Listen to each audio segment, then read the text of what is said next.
The moment I heard the garage door close well past midnight, I knew something was off. "Work's been crazy," she said, her words a rehearsed melody.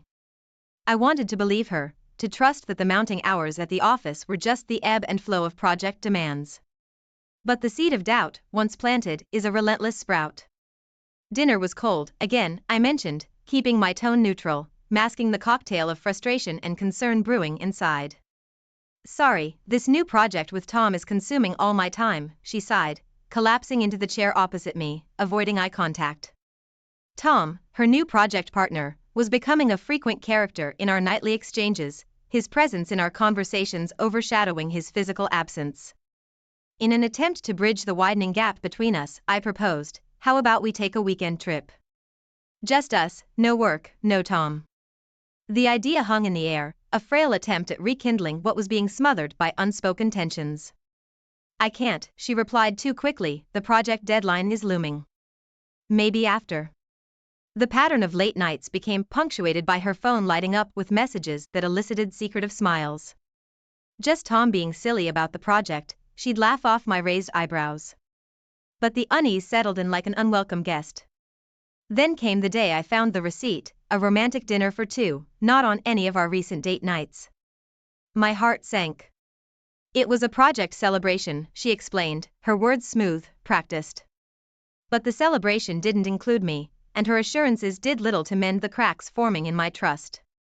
Each excuse, each dismissal, felt like a brick in a wall she was building between us. A wall I couldn't see over, couldn't break through. The foundation of our life together, once solid, now felt like shifting sand beneath my feet. It was a Thursday, just shy of 6 p.m., when I decided to surprise Marla at work with dinner from that Thai place she loves. My gut churned with a mix of anticipation and anxiety as I navigated the familiar corridors of her office building, a steaming bag of pad thai and spring rolls in hand. I hadn't seen her workspace in months.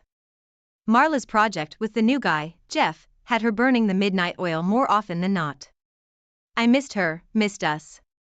Reaching her office, I knocked, waiting for that bright smile that used to light up my world. Instead, I found her desk, stark and impersonal, missing the collage of our life together that once claimed space beside her monitor.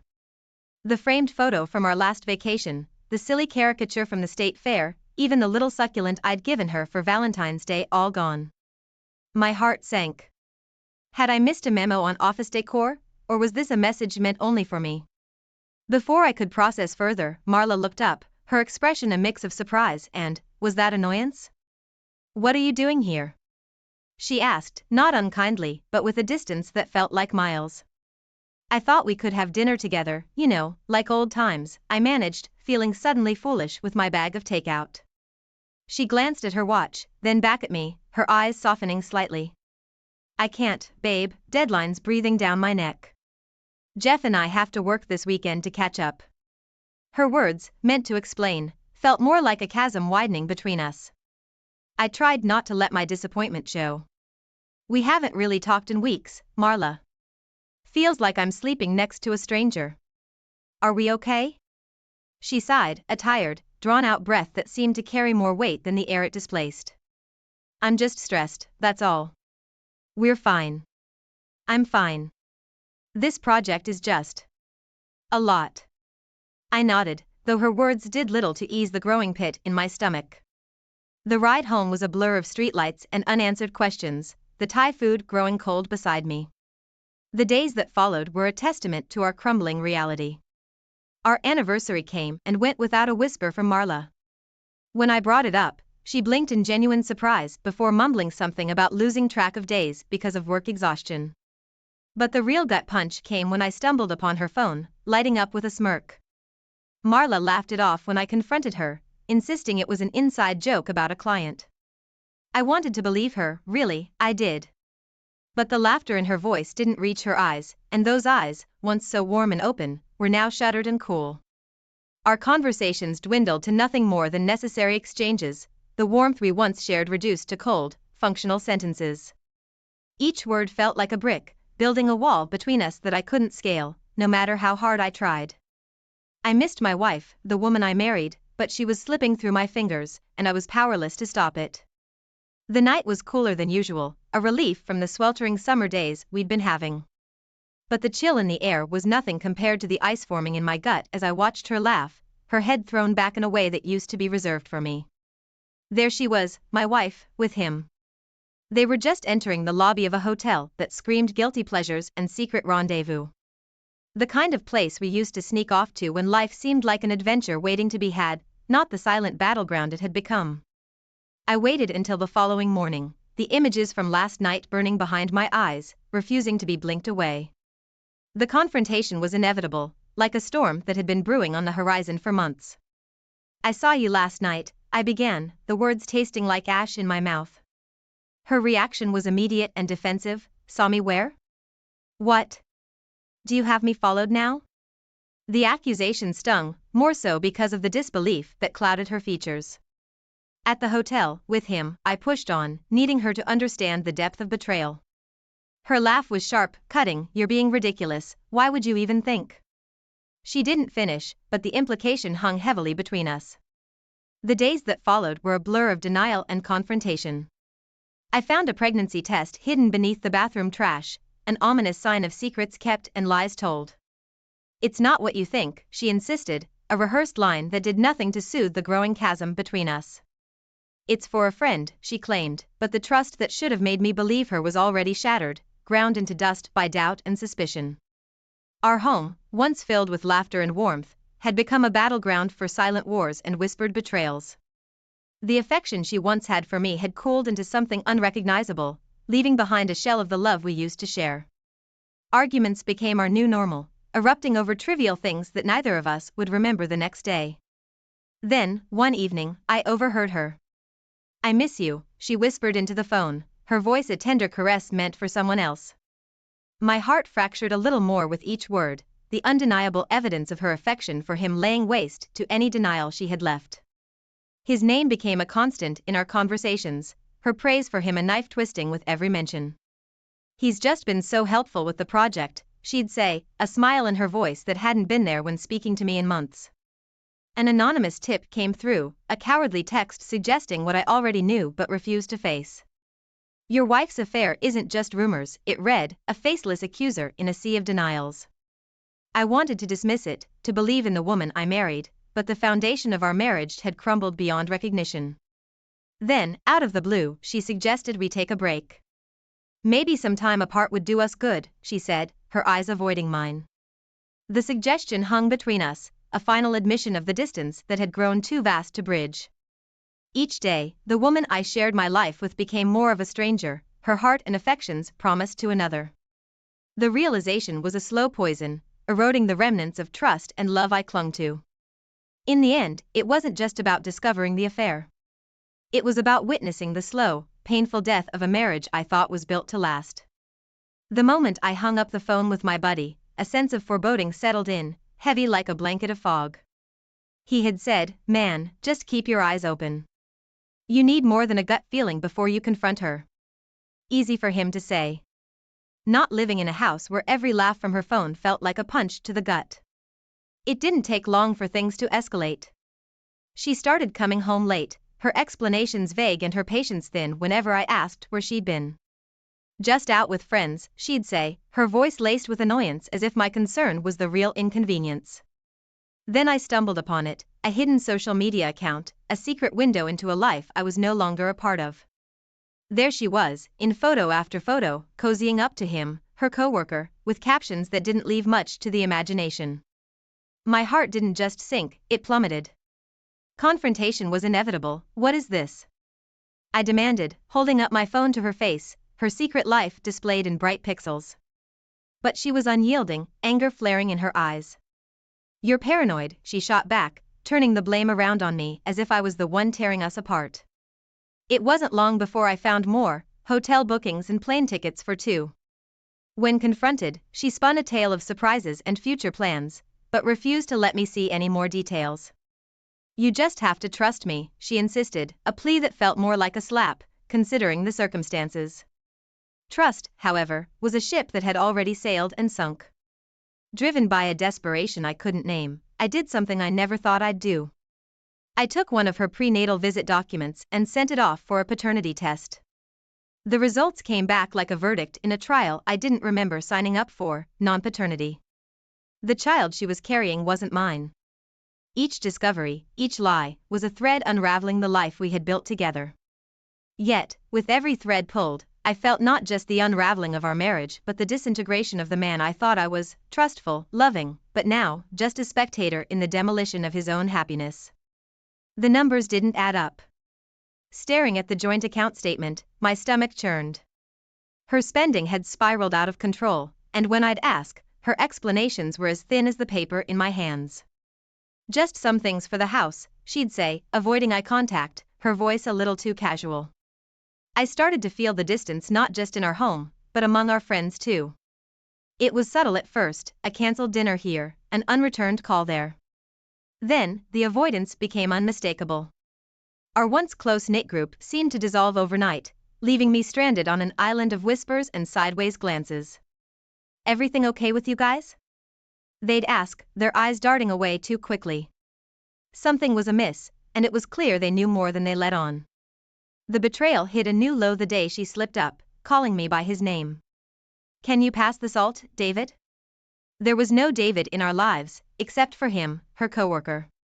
The silence that followed was deafening, a gaping void where our relationship used to be. Her apology was mumbled, insincere, a band-aid over a wound too deep to heal. I needed the truth, no matter how much it would hurt. So, I planned a fake business trip, a ruse to catch her in the act. The pain of booking that hotel room just a few blocks from our home, knowing I'd use it as a stakeout to watch my own wife, was indescribable. And there it was, the undeniable proof I'd dreaded but expected. From the shadows of my rented anonymity, I watched them together, laughing, touching, a display of affection so public, so carefree, it was as if our vows meant nothing. The image of them together seared into my memory, a brand marking the end of what we had. I confronted her the moment I returned, the evidence laid bare. Her confession came amidst a storm of tears and blame. "Yes, there's someone else, but you were never there for me emotionally," she cried, as if her betrayal was somehow my doing. Her words were daggers, each one aimed with precision at my heart, turning the blame on me, making her infidelity seem like a desperate act of someone seeking solace. That night, the truth of our crumbling marriage lay exposed, raw and bleeding. Her affair, now out in the open, shifted something fundamental between us. What hurt wasn't just the infidelity, but the realization that our love, once unbreakable, had been reduced to ashes, with her blaming me for the fire. The night air felt heavy, laden with the kind of silence that precedes a storm. We sat across from each other, two strangers tethered by years of shared history, now unraveling.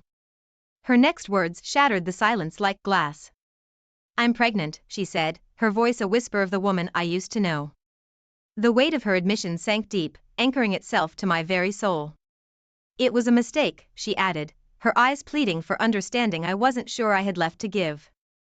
The revelation sent ripples through the fragile remains of our marriage. The coworker, the man who'd become an unwanted cornerstone of our lives, suddenly vanished into thin air, transferring to another city as if distance could erase his part in this tragedy. His denial of paternity was the final betrayal, leaving her alone in the mess we both found ourselves drowning in. In the wake of the chaos, she reached out, her proposal hanging between us like a lifeline she hoped I'd grasp. "Let's raise the child together," she suggested, a desperate bid for reconciliation. But the chasm her deceit had carved was too wide, too deep to cross. My refusal to entertain the thought marked the beginning of the end. Divorce proceedings were initiated, a formal acknowledgement of the irreparable fracture between us. Her reaction was swift, a transformation fueled by fear and desperation. She became hostile, her words sharp and merciless, threatening financial ruin if I pursued the divorce. The battle lines were drawn not just in court, but in the court of public opinion among our friends and family. Allegiances shifted, sides were taken, and the personal became painfully public. The scandal of her relationship with the coworker, now amplified by the pregnancy and our crumbling marriage, played out for all to see. The facade they had built crumbled, leaving behind a trail of destruction that spared no one, least of all her. Through it all, the realization that the love I once harbored had been replaced by a profound sense of betrayal and deception was the hardest pill to swallow. The process, marked by legal battles and public scrutiny, was a crucible, burning away any remnants of what we once had. In the end, the divorce wasn't just the dissolution of our marriage, but a liberation from a web of lies too tangled to salvage. The relentless buzz of the alarm clock pierced through the early morning silence, a cruel reminder of the day ahead. Lying in bed, the weight of the world felt heavy on my chest, a physical manifestation of the stress that had become my constant companion. My health had taken a nosedive, a casualty of the war that my life had become. Each day was a battle, not just in the courtroom, but within myself, fighting against the tide of emotions that threatened to consume me. Work became an impossible task. The focus and dedication that had once defined my career now eluded me, lost in a fog of anxiety and sleepless nights. My colleagues' concerned glances were a silent testament to my unraveling state, a stark contrast to the man I once was. In court, she wielded my deteriorating health and work performance like a weapon, a sharp blade aimed directly at my vulnerabilities. Her words painted me as unreliable, unworthy of the assets and rights we once shared. The emotional distress clouding my judgment, I made decisions that would haunt me, concessions that cost me dearly. The coworker, once a central figure in our tumultuous narrative, vanished from her life as swiftly as he had entered. His departure left her to navigate the storm of pregnancy and public scrutiny alone, a solitary figure in the aftermath of our shared destruction. In a twist that would have once seemed unimaginable, she came back to me, her pleas for reconciliation echoing in the empty space between us. "I've changed," she claimed, her eyes searching mine for a flicker of the love that had once bound us together. But the well had run dry, and I turned her away, the finality of our end cemented in the silence that followed. The fallout of our split rippled through the family, straining the bonds with my children, who struggled to find their footing in the shifting sands of our reality. Their pain was a sharp reminder of the collateral damage, innocent bystanders in a war they never asked to be part of. She faced a loneliness that mirrored my own, her social circles dwindling as friends chose sides, leaving her isolated in the wake of our public demise. Financial struggles followed, a bitter harvest of the seeds sown in our battles against each other. And so, I stood alone, the dust of our shattered lives settling around me. The victory in divorce felt hollow, a Pyrrhic win that cost me more than I was willing to pay. Surrounded by the remnants of the life we built, the loneliness was a tangible thing, a constant reminder of the price of revenge. In the quiet moments, the truth whispered to me, a bitter pill swallowed in the dark. My quest for justice had led me here, to a place of regret and solitude. The realization of my downfall was a cold comfort, the understanding that in seeking to right the wrongs, I had lost not just my wife and the life we shared, but a part of myself that I would never. Before I met my wife, I was in a relationship with a girl for 5 years. It ended with her cheating on me with my best friend. And then they are getting together for about 5 years. All my other friends continue to mainly hang out with my ex-girlfriend and ex-best friend. So I felt like trash that everyone threw away. I wasn't in a great place when I met my wife, and I'm sure that contributed to my stay. Even when I could tell that something was off, I cut my friends out for about 10 years. Now I see one of them, but just at social gatherings that involve mutual friends of ours. None of which were from the original group. Not sure about my ex-best friend, but things turned out terrible for my ex. She's very unhappily married with 1 child. My sister just gave me an update on my ex the other week coincidentally. Her husband plays game all day and wouldn't help her. Her mom moved down close to where they live to help out. And my ex is always complaining to her mom that she doesn't help enough. I also think I was afraid of abandonment issues. Therapy is starting to get into this issue. When I was 2, my father was sent to prison for 7 years. And according to my therapist, I became terrified that if I did the wrong thing, people and the society in general would like to banish me. And that pretty much tracked my understanding of myself throughout my life. I first met my current wife 10 years ago. The first year was amazing. She gave birth to our first son. And after that, the dead bedroom started. She was pressuring me to get married to her. And I thought the problem in our relationship is because I don't trust anyone because of my ex cheating on me from my previous relationship. So I proposed to her thinking that it would get better. She was asking me to, and I thought it would help with the dead bedroom. Bad idea. Few months after proposing to her, we were in our living room when I saw a text pop up on her phone. The text was from her ex-boyfriend, asking about her whereabouts. I confronted her about it and threatened to call off the engagement. She showed me their text correspondent and I didn't find anything extra. Just both of them checking on each other occasionally. Although it seems like a lot of texts have been deleted. After she claimed innocence, I had no proof of infidelity. Plus, we share a son together. We almost called off our engagement. I should have walked away then. Except I wouldn't have my son, and he's truly worth everything I went through. Over the next few months, she did things to make amends and prove to me that she loved me. I decided to get married to her. We had a big, expensive, beautiful wedding. Honeymoon in Hawaii. Everything she asked for. Then after the wedding, things went downhill. She started to withdraw intimacy and would always give excuses why she couldn't be intimate with me. We would fight about it all the time. I would tell her it felt like she didn't love me. I was being cheated on, not the first time. So I knew the feeling your partner gives off when they are done with you and yearn for someone else.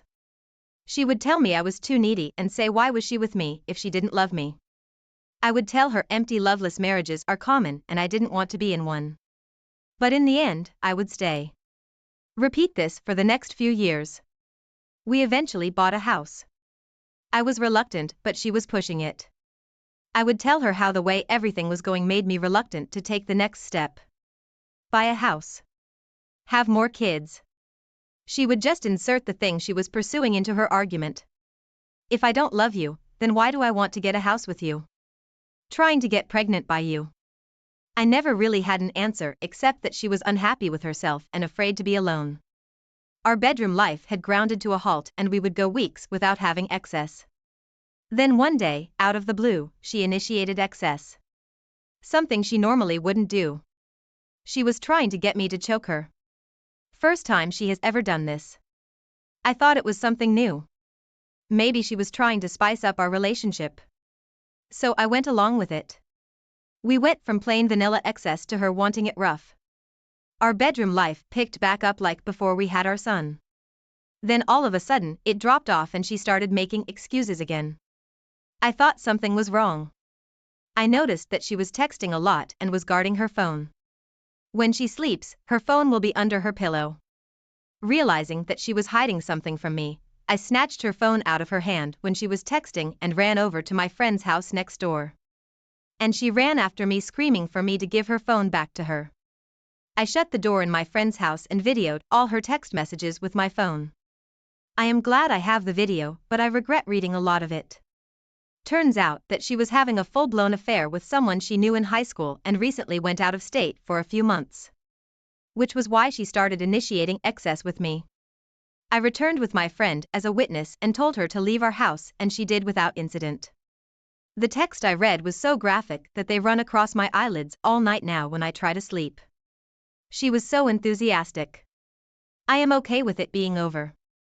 It was a terrible marriage, but the way it ended is a walking nightmare. I always felt like a placeholder just waiting for some guy that's actually lit the fire to just come and casually take her. And that's exactly what happened. In the meantime, I was building a life for her.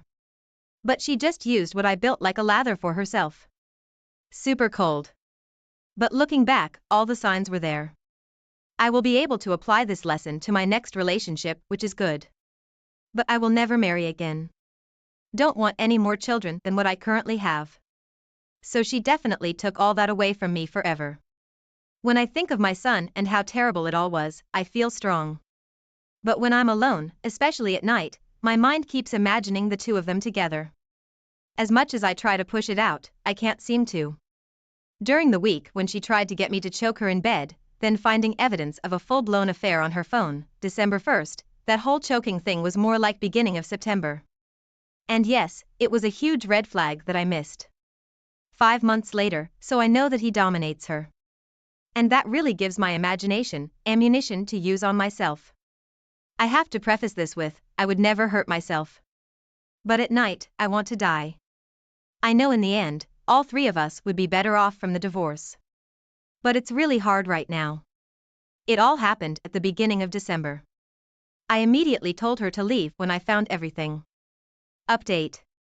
It is almost impossible to push away, especially at night all alone.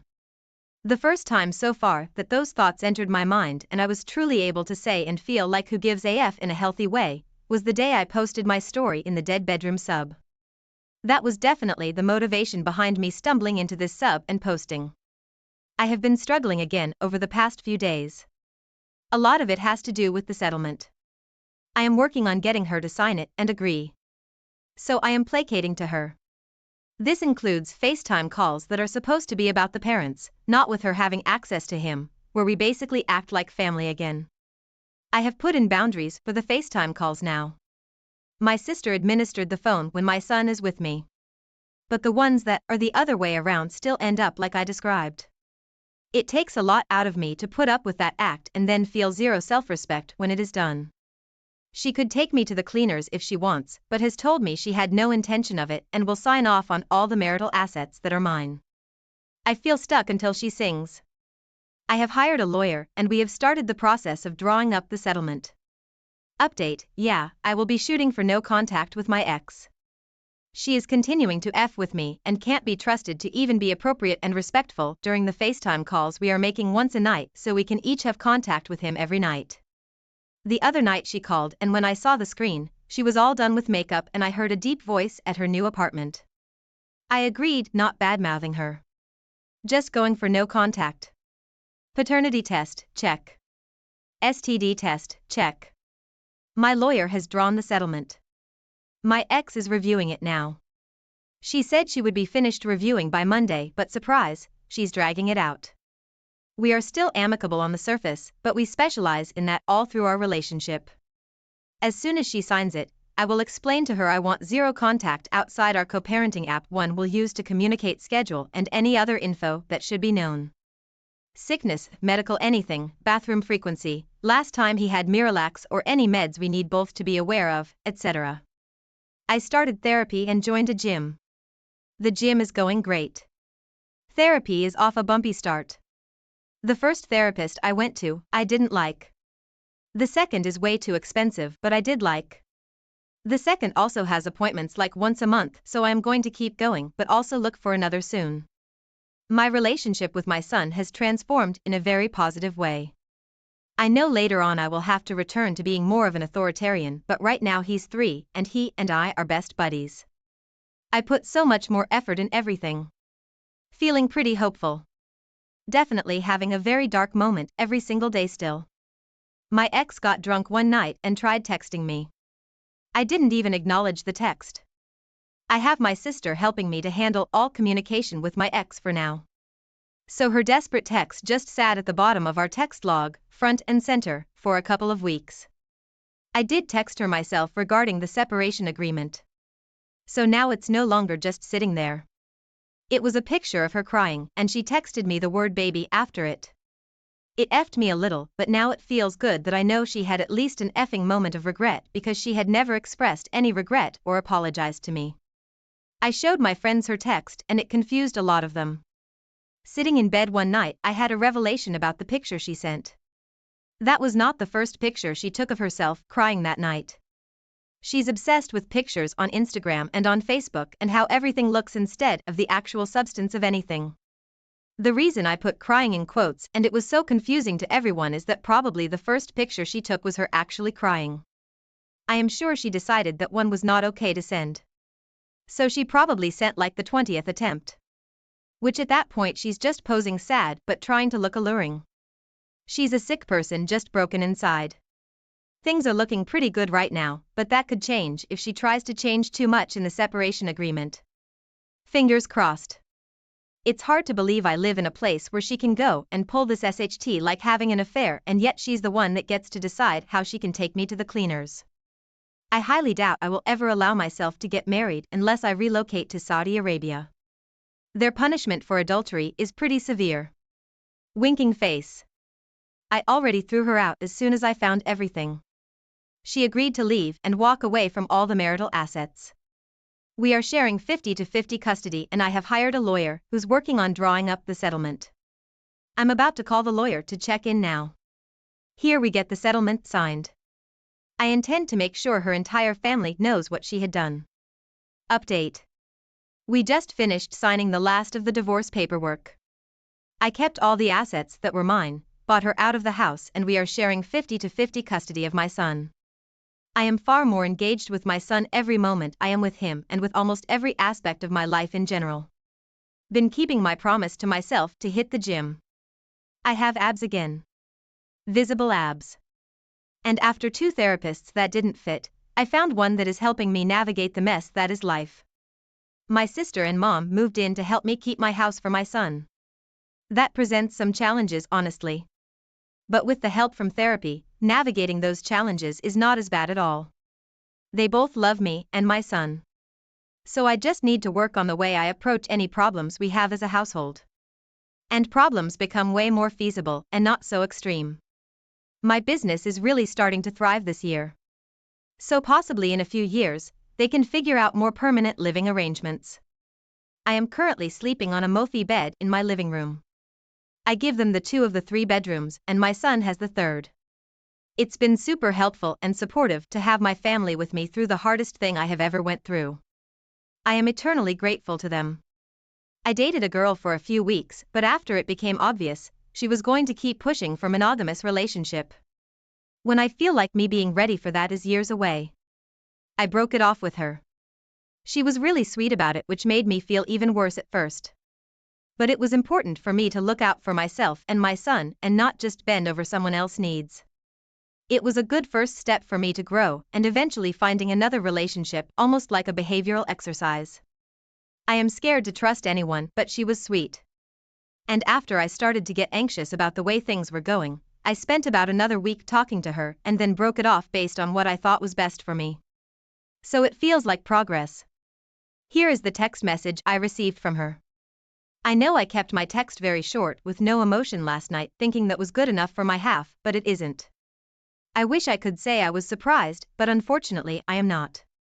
A woman intuition is never wrong. I respect you for not wanting to drag me along if you're not really ready for it. As much as I do respect that, I gotta say it's definitely frustrating.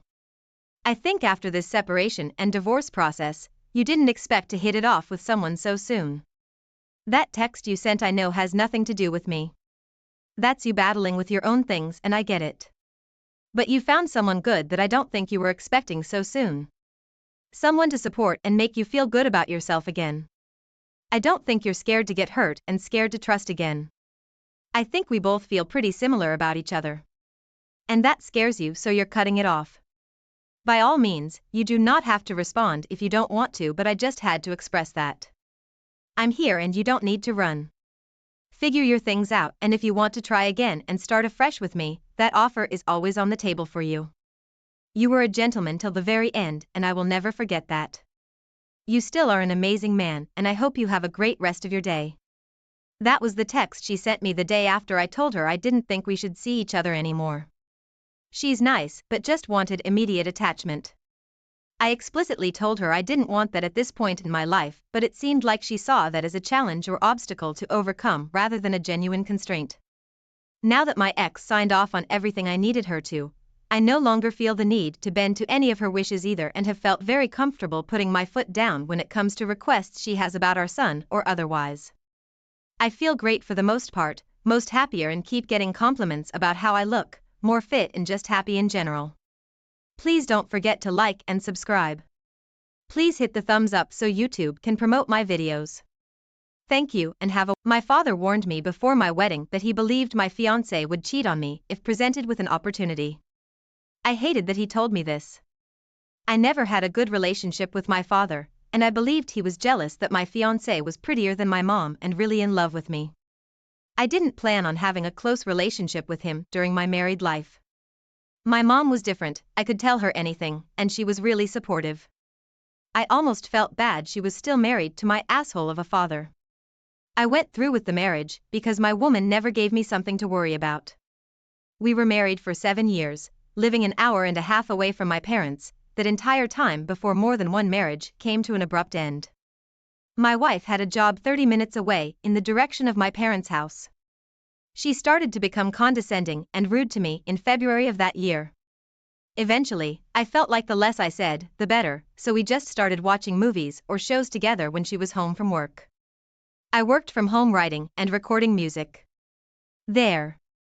When I first started getting gigs, my wife was really supportive and came to my shows. After a few years, she got bored with it. I think she wished for me to become rich and famous. My wife continued disrespecting me and getting snappy until she told me she needed to start working late sometimes. I didn't believe that was the case. I waited in my car in her work parking lot. When she left at the usual time, she drove the opposite direction of work. I followed her all the way to my parents' house. I turned off my car lights way down the road and just inched closer along the curb. I saw my dad get in the car with her before she drove away. Was all I could think as I followed them at a long distance. I called my mom as I drove. She was out to dinner with a group of old friends. She asked me if anything was wrong and if she needed to come home, and I told her no. I said she could call me tomorrow. I didn't want to tell her what was happening. They pulled into a shopping center suddenly, and I think it was because they suspected they were being followed. I continued on, pulling into a neighborhood shortly ahead. I could see through the trees the moment my wife's car pulled out. They literally drove down the street to a hotel. I parked my car next to hers. This couldn't be happening. Did she drive my dad to a hotel? How was I supposed to get through something like this? How was my mom supposed to get through this? It was so unfair. After this, I was going to move out of state. My wife and father came out of the hotel an hour later. I was waiting by my wife's car and she freaked out when she saw me. My dad had a strange demeanor. I then decided to walk up to him and punched him in the face. He fell down and a hotel employee saw this. They called the police. My wife was already crying. She couldn't believe I was there. I think because I was there, she was more abruptly hit with the reality of what she'd done. She cried really hard, telling me she was sorry repeatedly. I screamed some choice words at her while my dad got to his feet. I told him he was a horrible father and the only reason my wife slept with him was that he convinced her to. I told him he was dead to me. I looked at my wife and called her a worthless harlot. I told her I would never see her again after our divorce was final. She reached out for me with tears streaming down her face like she needed a forgiving embrace. I pushed her away and she started crying even more. I got in my car to leave, but the police showed up. I told them everything that happened and my dad, surprisingly, didn't press charges against me for punching him. My wife apparently felt some remorse because she refused to give my dad a ride home. The police had to. I found out the next morning that he told my mom he was mugged while on a walk. I ignored all the calls and texts from my wife. She apparently slept in the hotel parking lot in her car since I told her she wasn't welcome in my house anymore. My mom called me the next morning, which is when she told me about the mugging. As hard as it was, I told her what happened the night before. At first, she didn't believe me, but then it made more sense to her and she knew I wouldn't lie about this. She wasn't as upset as I thought.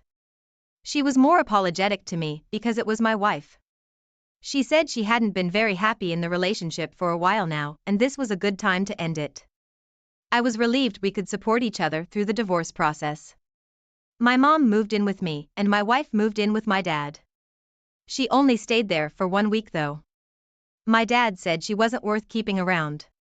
Due to the infidelity and the police report that recorded the three of us at the hotel, my mom and I each got to keep our houses. My dad moved into a motel. My mom's house was built in such a way that it could easily be transformed into 2 independent living spaces.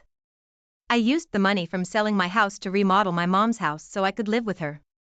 She loved this idea. We each had our own front door, but we lived in the same place. We kept each other company and gave each other support. My wife moved out of state instead of me. She apparently had a distant cousin to live with in Philadelphia. My ex tried apologizing and asking me if we could move on from it, even after the divorce. She had a hard time accepting we were over and she told me she missed me every day. I'm sorry, but cheating on me with my father is unforgivable. She didn't deserve to have anyone trust her again. As soon as she got a new boyfriend, I took the liberty of sharing with him through social media what my ex did to me. At first he didn't believe me, but he broke up with her a month later. My ex called me crying and yelling at me. I told her I didn't do anything wrong. If anything, I spared him heartbreak. She said she wouldn't do that ever again, and I asked her what made her do it to me. She said she didn't know, but my dad talked to her about how I never grew up to be a man and she could be loved better. I haven't spoken to my dad since that day. I don't know where he is or what happened to him. My mom hasn't spoken to him either, but we're there for each other. We each found a new person to start dating, so that's cool. I don't respond or answer calls from my ex anymore, and I won't barge into her dating life again. I realized I have to move on, and if I'm speaking with every new partner she has, I'm not moving on very well. I've actually gotten more gigs and income from my music since this happened. It's the thing I enjoy the most in life, and the fact that I can pursue this dream makes me a very happy man. Wow, OP, I am so sorry your father treated you this way. It's incredibly wrong and inappropriate of him. I'm glad you and your mom cut him out of your lives. It's amazing you both had each other for support, but so disappointing that this even happened. I'm relieved no charges were pressed against you in the heat of the moment, discovering your wife cheated on you. You made the right decision to immediately separate from your wife and file for divorce. I don't think anyone could completely forgive or move past this level of betrayal. Your wife had already started to see you in a bad light. She should have been mature enough to know how she felt about you independently of how your father felt about you. I believe you will find a woman who's mature enough to know that trust and communication are needed if a relationship is meant to last. A successful relationship needs two selfless and considerate people who don't let their egos get out of hand. Thank you for sharing your story. Now let's get into today's second story. My wife, 25, took up a part-time job with Uber Eats to help earn us some extra money. I, 29, just started a good job, but I wouldn't be paid very much until my first raise after the training period. My wife was out driving around a lot, and she had this one male friend that she talked to all the time. They'd been friends since they were 12, so when we got married I didn't feel like I had a right to end the friendship. It had only ever been a friendship all the way to this point, so I didn't feel very worried about it. I knew her Facebook password, which was the only platform she used to message or call anyone, but I never logged into it until one particular day. On this day I was at work and she was Uber eating. Suddenly, for no reason at all, my brain told me to log into my wife's Facebook. I was pretty weirded out by it and hesitated. The longer I waited the worse I felt, so I did it and I was shocked. She was live messaging the friend I mentioned and they were making arrangements for her to come over again. He mentioned that it was really convenient she was doing a delivery job and had a reason to be out. She said it was the perfect opportunity for them to have plate dates all the time. I can't tell you how much panic I felt in my chest. I just happened to log into her Facebook at work and read this. I called my coworker over. We were pretty good friends and told him what was going on. He asked if their messages had an address in them, and they did, from 4 months ago. I was on the verge of throwing up. I couldn't imagine my wife going behind my back like this even once. My coworker noticed how upset I was and he gave me a pat on the back. He said his wife cheated on him 2 years ago, and since then he's met a new woman who hasn't wronged him even once. It really helped to hear that at the moment, but I didn't want to apply it to my situation yet. He suggested I file for divorce right away. I couldn't. I had to confront her first. Maybe I would the next day, but I just wanted to see what she had to say. I scrolled through the messages, some getting incredibly sexual or flirtatious. The first, "I love you," I saw was a knife through the heart. That's what made me decide to file for divorce. When I got home, I waited for my wife to walk through the front door. My coworker actually came over for the first time that night to be my support. As soon as my wife entered, she saw us sitting in the living room. I introduced her to him and said he is my witness and support while I go through this time in my life. She was really confused and asked what I meant by that. I asked her how her playdate went. I'm sure her heart stopped at this moment. She looked like she saw the Grim Reaper and then she fainted. When she came to, she was laying on the couch. I asked her again how her playdate went and she covered her face. She started wailing and crying. I told her I didn't have time for all this and wanted an answer. She just said she couldn't. I went and got my packed stuff with the help of my coworker and we loaded up his car and mine. She was freaking out the whole time, begging me to forgive her and let her prove to me she would never do this again.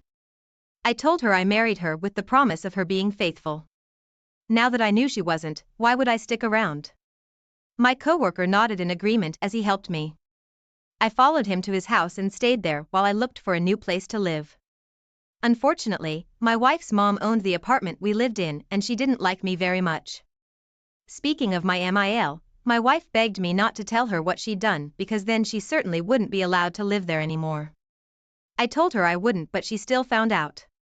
When MIL found out we were divorcing, she grilled her daughter for so long that she admitted to what she did. MIL was so disgusted and disappointed in her that she kicked her out and told her if she was going to be a slut, she could do it to earn a roof over her head. My wife continued doing Uber Eats but started sleeping in her car at night, showering at truck stops, and using lots of Febreze on her clothes and car seats. Her AP already had a roommate and absolutely refused to let anyone else move in with them. If he genuinely loved her, you'd think AP would find them a new place to live or something, but 6 months later, my ex was still living in her car. She gained a lot of weight from all the fast food, so that alone was karma. Then she met someone else and started sleeping there sometimes, but she messaged me often. Some days she was really upset at herself and claimed she missed me, but other days she was bitter and mean towards me for dumping her and leaving her without a dime. Sometimes I replied, but I never let her on or really cared about what she told me. All I wanted to do was distance myself from her. I'm really glad we didn't conceive children at this point because that would have been much more complicated.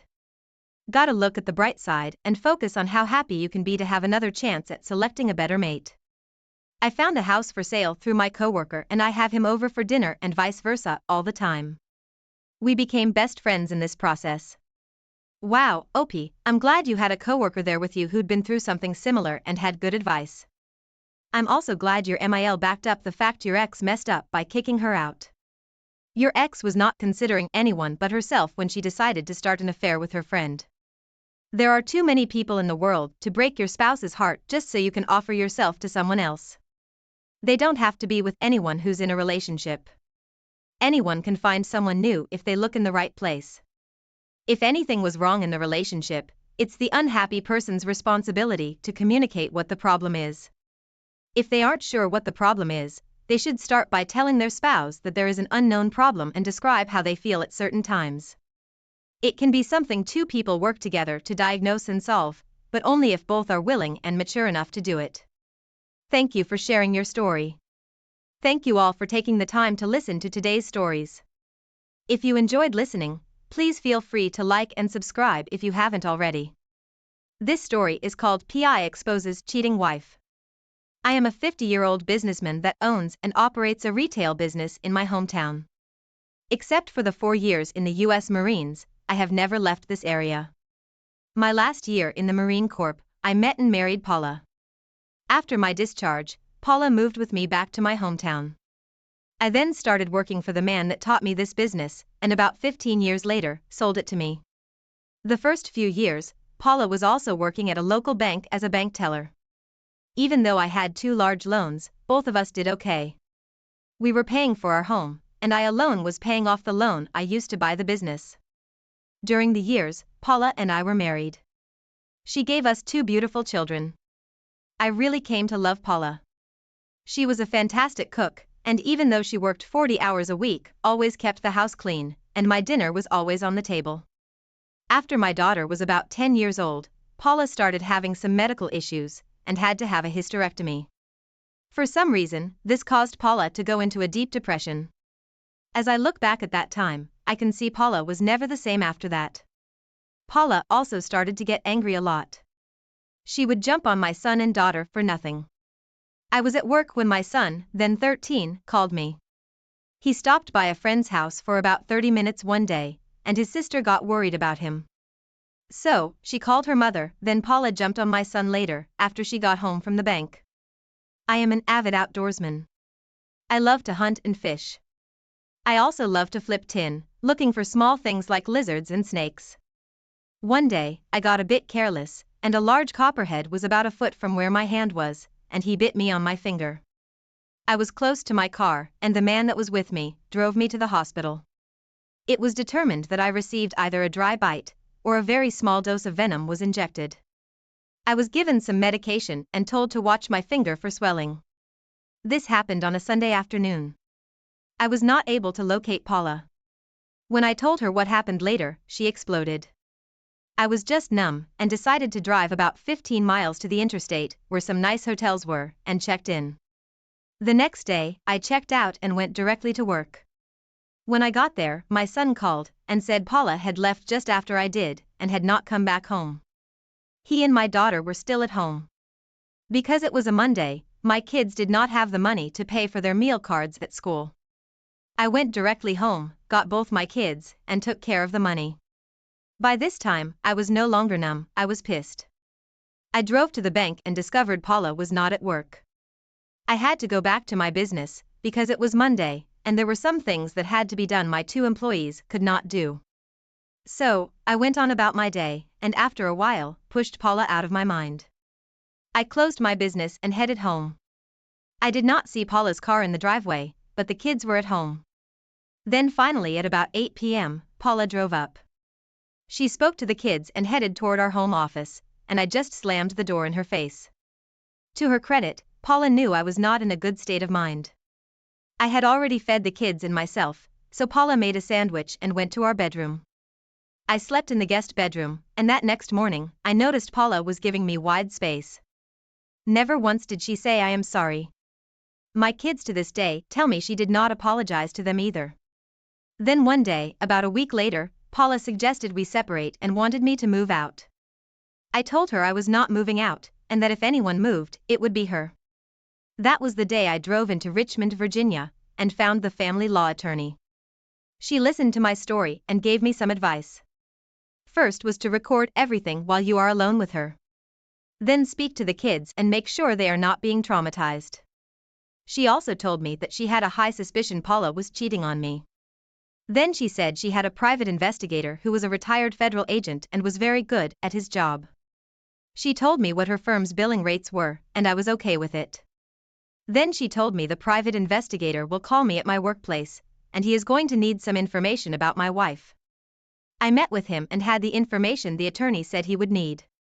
By this time, Paula did start staying with a friend from work, but made it clear that was her house and that she was going to hire an attorney to get me out of it. So, for the next 3 weeks, I woke up every morning, wondering if that night would be my last night in the house. I got up, fed my kids, and got them off to school. Then one day, my attorney called me and said the private investigator had found what we needed, and she wanted me to come by her office. So, we made an appointment for 2 days later. As luck would have it, I was served divorce papers. So, I took the papers to the attorney and she laughed a bit and said, "My wife has a huge surprise coming. I see the photos the private investigator took of Paula with her AP. To this day, I have no idea what he did for a living or where he worked. I just knew his name was Kurt. There were photos of him and Paula walking into hotels. Somehow, this private investigator even got a copy of the hotel registration where they registered as a married couple. To this day, I have no idea how they pulled that one off because most hotels I know demand ID from all guests. So, Paula's attorney asked for and got an emergency hearing to have me forcefully removed from the house. This was before Paula or the attorney knew what my attorney had. That private investigator had gone to the kids' school and spoke to their teachers as well as the kids themselves. My attorney also had all the photos too. My attorney asked Paula's attorney for a short private chat about 15 minutes before our case was called. When they walked out of that room, Paula's attorney did not look happy and she told Paula they needed to talk as soon as possible because she did not want to go into court today. After they spoke, all the smirk was gone from Paula's face. She went from boss to beggar in a matter of a minute, asked me for a chance to get back together. The attorney said she wanted to stop the case from going forward, but my attorney said, no, she would object to any motions before the court to do it. She assured the other attorney that a divorce was happening. So, the hearing came and Paula's attorney said a resolution had been worked out and the judge said, okay, talk to me about this resolution. I was sitting about 2 feet from my attorney and could hear her very lightly humming the funeral march as her hand covered her mouth. Paula's attorney said that new information has come in that renders the request moot. Here is what my attorney said happened. This judge was known as a judge that will hang a man by his privates and divorces. This judge would have loved to force me out of my home. So, the judge wanted to know what that information was and if they were going to ask for a dismissal of the case. As Paula's attorney was talking to her, my attorney stood up and said several sentences in Latin, and the judge said, "Okay," and told both of us that his clerk will let the attorneys know when the final hearing will be. When I got home, Paula was already there. She was on her knees begging me to forgive her and let's go to marriage counseling for the sake of the kids. I refused, also told her to get the hell out of my house, that I would burn it to the ground before her cheating ass would ever stay there again. We later learned the date of the hearing. However, my attorney had to file for and was granted an order for Paula to stay out of my home and business. One thing about my attorney, she knows her stuff and does due diligence when she asks for a court order. This judge granted it because Paula ignored the summons to court. Paula during the hearing was only asking for a chance to be a wife again. She stated she had broken it off with her AP and just wanted to have her family back again. When the time came for my attorney to present her case, the first person called was the private investigator. She asked him where he was the night before this hearing. He said, observing my wife with the same man she had been seeing. This private investigator, when he takes a photo, always lays the day's newspaper in the photo. He had a photo of them kissing with the Richmond paper from the day before in clear sight. The judge told Paula he was granting the divorce on grounds of her adultery and was awarding her nothing. The kids had already told the judge who they wanted to live with. I had to settle with Paula for her part of the house. I also got a few bucks for child support that I honestly just gave to the kids. My world today is my business and my kids. I do have a wonderful girlfriend. Paula finally moved back to her hometown in California. I allowed the kids to fly out there to see her during the summer and on either Christmas or Thanksgiving. Today they are grown. I honestly don't know what happened to Paula that made her blow up our marriage. Last year, my daughter did one of those DNA things and through it determined she was in fact mine. My kids live in the same hometown I have lived in all my life. I asked both if they held any hostility toward me for not taking their mom back.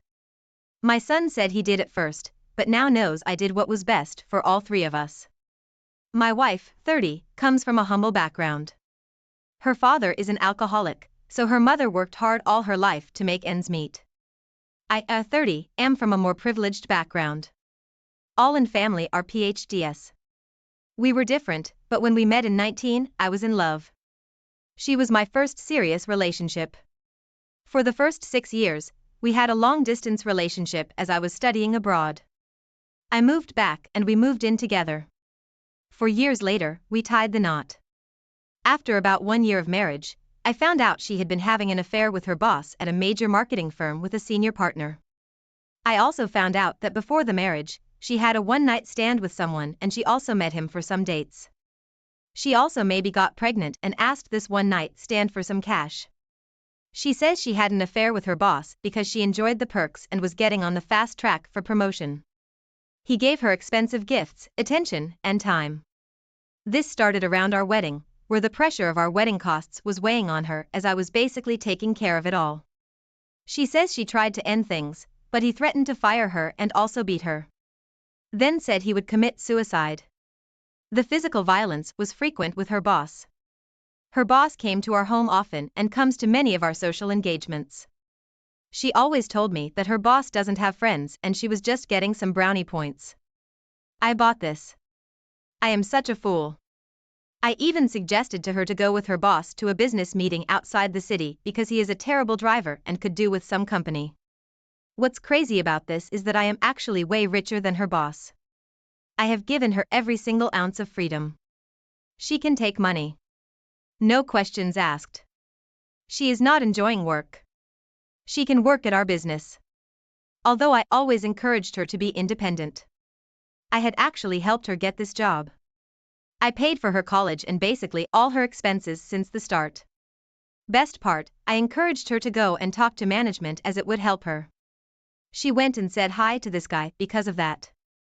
She meant everything to me. She says she was happy in our marriage. I certainly was. My faith in her was so enormous that I ignored every sign. Our sex life was great. She says she never did this for sex. I have lost my future. I worked my ass off to grow our business after the COVID impact, and here she was accepting luxury gifts that I consider pocket change. Although I'm a simple man, I rarely spend on myself and I spend time on clean water projects in Africa, but it's true. I didn't buy things for her mostly because I thought she can buy whatever she wants with her card. And also because I was working all the time. Also her fling mentioned above from a prior marriage. She texted him recently and had been having many flirtatious messages. She used to cook for her boss. She messaged him things like she wanted to be with him at night. And she did message him once or twice expressing concerns that she thought he was leaving her. After D-Day, our worlds have collapsed. She has quit her job and says she has become suicidal. She swears she tried to get out, but couldn't. And she hates this guy. She is asking for forgiveness. If I can take her back, I can't trust her or maybe anyone ever again. Update 1 D-Day. She came home after one of her office parties. She was completely drunk at 3 in the morning. She started mumbling. She wanted kids. I asked her who dropped her off. It was her boss. Something snapped in me and checked her phone, found out her workplace. This company she works for is awful. I just Googled and found out that I'm 2018. They laid off all senior management due to workplace harassment. And then someone in 2022 filed a case saying no action on her complaint. AP, he is in his mid-50s and fat, quite an ugly dude. Honestly, she has brought him to our house many times. She has taken me to his house many times. She has introduced him to all our friends. She always said it was because he is lonely and doesn't have friends. The extent of his visits were so much that even when I thought something was fishy, I would think who could be that stupid. My father just told me after D-Day that he had told my mother that I was probably approving of this open marriage.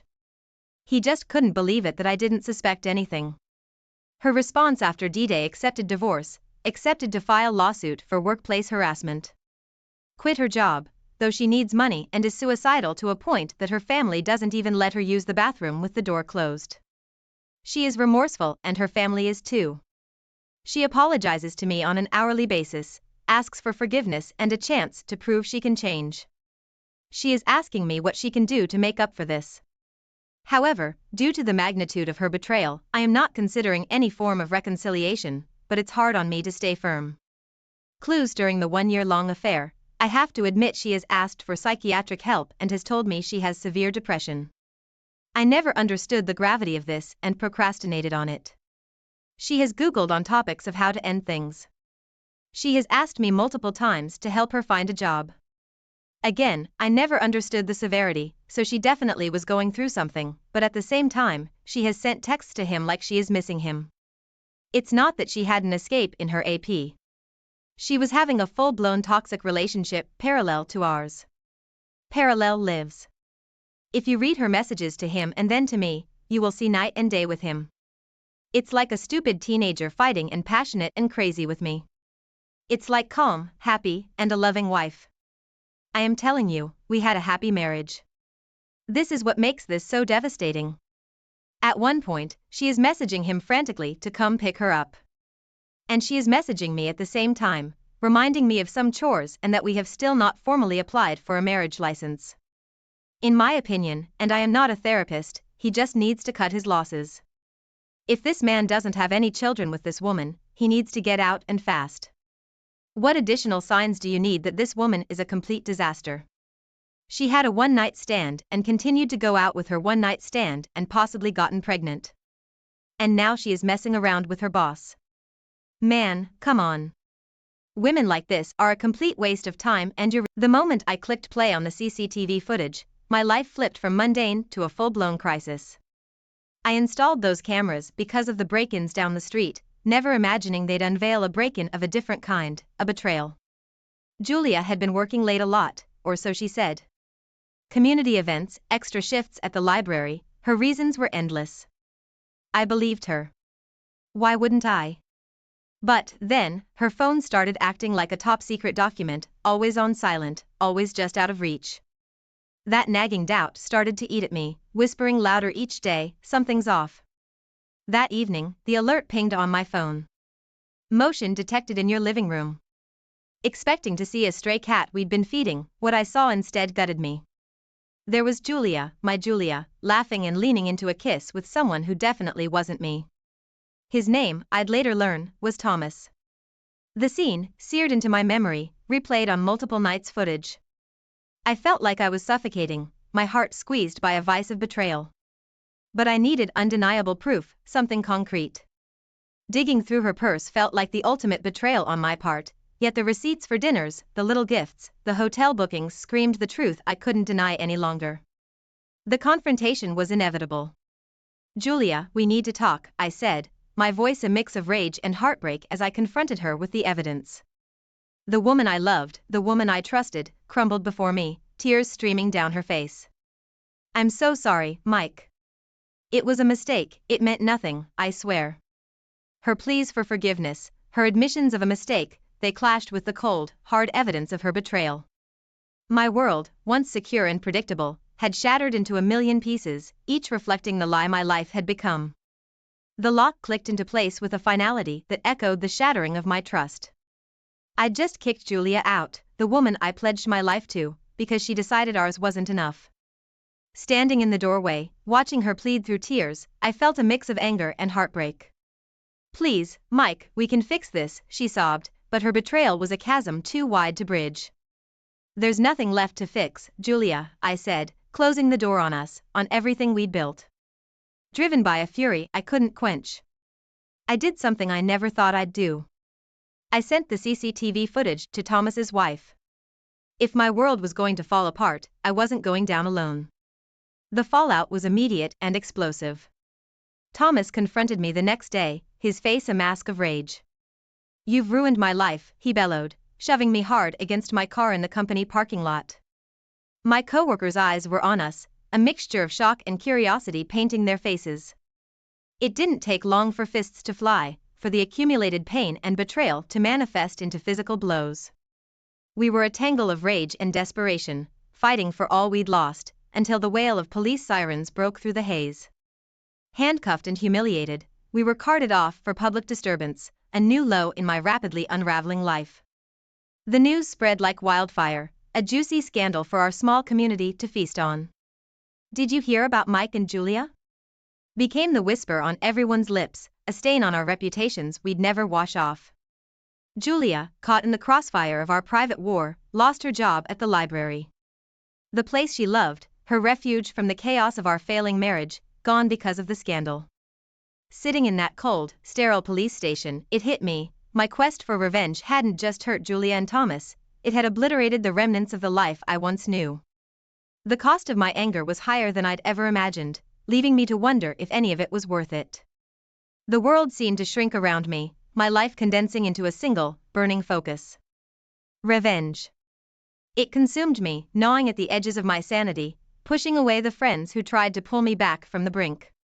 "Mike, this isn't you," they'd say, but they didn't understand. The betrayal wasn't theirs to forgive. Julia, meanwhile, found refuge with a friend willing to overlook her transgressions. I knew because I couldn't help myself. I tracked her, watched her, desperate for some sign of remorse, some indication that she felt even a fraction of the pain she'd inflicted on me. But life, it seemed, moved on for her. She even landed a job at a bookstore, a fresh start I begrudgingly acknowledged she was entitled to. Work became an afterthought, my performance slipping through my fingers like sand. The warning from my boss jolted me, a stark reminder of the real-world consequences of my vendetta. "Shape up, Mike, or you're out." His words echoed in my head, a lifeline I wasn't sure I wanted to grasp. In the midst of my self-imposed exile, a mutual friend, playing the peacemaker, suggested counseling. "It could help you both," she urged, her optimism a stark contrast to my bitterness. But the thought of sitting across from Julia, discussing our feelings as if they could mend what was broken, was unbearable. I refused. Then came the letter, Julia's handwriting unmistakable on the envelope. I didn't need to open it to know its contents: apologies, pleas for understanding, maybe even the offer of friendship. It didn't matter, into the fire it went, the flames consuming her words, her apologies turning to ash. When word reached me that Julia was seeing someone new, it was as if the final piece of my resolve snapped. The injustice of it, her ability to simply move on and find happiness while I was stuck in this endless loop of anger and retribution, was maddening. My friends' warnings, my boss's threats, even Julia's attempts at reconciliation, all faded into the background, overshadowed by a resurgence of bitterness and a renewed desire for revenge. The world I'd known, the life I'd built, was unrecognizable now, transformed by a cascade of choices driven by betrayal and a quest for vengeance that promised no satisfaction, no matter the outcome. I never thought I'd be the guy sculpting around in the dead of night, fueled by a toxic mix of rage and despair. Yet, there I was, key in hand, etching my hurt into the paint of Julia's car. It was a moment of madness, a tangible mark of my pain, but as the first light of dawn caught the gleam of the scratched metal, reality crashed down on me. The act, meant to deliver a final blow to Julia, was instead captured in high definition by the watchful eye of a CCTV camera perched innocently above. The police didn't knock, they banged, a relentless sound that matched the pounding in my head. Handcuffed and hauled away, I realized this was more than just a rock bottom, it was a new, unimaginable low. The job that I'd clung to, the last vestige of my previous life, vanished with my arrest, leaving me adrift in a sea of my own making. Meanwhile, Julia found solace in the arms of another, her happiness blossoming even as mine withered. The irony wasn't lost on me. In my quest to make her feel a fraction of my pain, she had moved on, leaving me to wallow in the consequences of my actions. The news of Julia's decision to leave the city with her partner was a cold splash of reality. My actions hadn't anchored her to me, they had severed the last ties that bound us. In a last-ditch effort to salvage a shred of dignity, I went to her, a man broken by his own doing. "Julia, please, I'm sorry," I stammered, standing at her doorstep, a place I once called home. But the door that opened wasn't the gateway to forgiveness I'd hoped for. Julia, stronger and more resolved than I'd ever seen her, didn't hesitate. "Mike, it's too late. I've moved on. You should, too." Watching her drive away the next morning, the finality of our severed ties hit me with the force of a freight train. The love of my life, the woman I vowed to protect, was gone, leaving me with nothing but the ruins of the life I'd destroyed. The road to redemption seemed insurmountable, a path marred by the wreckage of my own making. As her car disappeared into the distance, a sobering thought settled in my heart. The cost of my actions was far greater than I ever imagined, a price paid not in moments of anger, but in the endless stretch of what remained of my life. The night I found myself alone, staring at the empty walls of what used to be our bedroom, the weight of my actions finally sank in. It was in that hollow silence, with the echo of my mistakes for company, that I realized something had to change. I was at rock bottom, jobless, friendless, and now, without the woman I once vowed to spend my life with. The path to self-destruction I'd walked down on had led me here, and it was time to find my way back. I started therapy the following week, a decision that felt like admitting defeat but ended up being my first step towards redemption. Sitting in that small, too-bright room across from a stranger who promised nothing but a safe space to unravel, I began to unpack the anger, the loss, and the myriad of emotions I'd bottled up. It wasn't just Julia's betrayal, I found myself admitting out loud, the words tasting bitter but necessary. I played a part in our downfall, too. Reconnecting with old friends proved harder than I anticipated. The phone calls were awkward, the apologies stumbled and often met with silence. I'd burned bridges, acted out in ways that left deep scars, and while some offered cautious forgiveness, others were not so willing to forget. It was a tough pill to swallow, acknowledging the friendships I'd sacrificed on the altar of my vengeance. In search of an outlet, a way to make sense of the chaos I'd created, I started a blog. Typing out the first post felt like speaking into the void, but as I continued to share my journey, raw and unfiltered, the void began to talk back. Comments trickled in, from people who'd been through their own battles with betrayal, with revenge. There was solace in our shared experiences, a community of strangers finding comfort in each other's stories. News of Julia's engagement reached me through the grapevine of mutual friends, a bittersweet pill that forced me to confront the final remnants of what could have been. She was moving on, finding happiness in a new life far removed from the wreckage of ours. It stung, yes, but beneath that sting was a flicker of something else, hope. Hope that moving forward was possible, not just for her, but for me too. As I continued to write, to reflect, and to heal, my blog morphed into something bigger than my own story. It became a beacon for those navigating their own dark waters, a reminder that redemption was within reach if you were willing to work for it. And as Julia built her future with someone else, I began to construct one for myself, grounded not in revenge or regret, but in understanding, forgiveness, and the promise of new beginnings. The day I walked into the local charity to volunteer, it was like stepping into a different world. A world where my past mistakes and heartaches didn't define me. Here, I was just Mike, a guy trying to make a difference. It felt good, real good. Helping out at the shelter, seeing the direct impact of my actions on others' lives, it gave me a sense of purpose I hadn't felt in a long time. It was during one of these volunteer shifts that I met Anna. She was different from anyone I'd known, her kindness and genuine interest in those around her drawing me in. We started slow, coffee dates that turned into long walks, conversations that delved deeper than I'd gone in years. She knew my story, the blog made sure of that, but she saw beyond it, to the man I was becoming. For the first time in a long while, I allowed myself to entertain the possibility of love again. Then, out of the blue, Thomas reached out. The last person I expected to hear from, yet there he was, on the other end of the line, his voice heavy with his own burdens.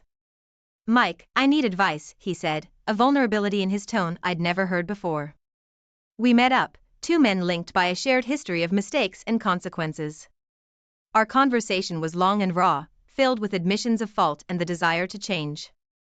I shared my journey, the painful process of letting go of anger and moving towards forgiveness. It was cathartic, speaking to someone who understood the depth of the pain caused by betrayal. Thomas left that meeting with a resolve to fix the bridges he'd burned, inspired by the changes he saw in me. It was a reminder of how far I'd come, not just in healing myself but in reaching a place where I could help others on their path to redemption. That encounter led me to start a support group for men grappling with betrayal in the lure of revenge. What began as a handful of guys sitting around a coffee table, sharing their stories, grew into something larger. We became a community, a place where men could come to find understanding, support, and a way forward. The support group's growth was a testament to the need for a space where men could express their vulnerabilities and work through their pain without judgment. It was rewarding, watching the group evolve, seeing firsthand the healing power of shared experiences and mutual support. Through volunteering, finding love, connecting with Thomas, and starting the support group, my life had taken a turn I never anticipated. Each step forward was a step away from the man I used to be, towards a future filled with hope, love, and the promise of new beginnings. The day I realized I was genuinely happy again, it hit me like a burst of sunlight through a long overcast sky. There I was, laughing and planning a future with Anna, a woman who walked into my life when I was convinced I'd never find love again.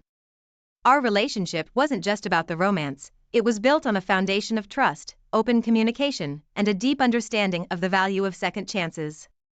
We'd been through our respective storms, but together, we found our calm. The moment I proposed to Anna, it was nothing like the grand gestures you see in movies. It was intimate, just us, in our little living room that had become a home filled with love and new memories.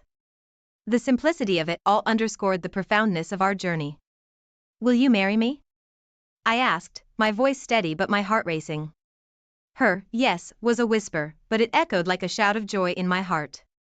Meanwhile, Julia had found her own path to happiness, marrying her partner in a ceremony in her new city.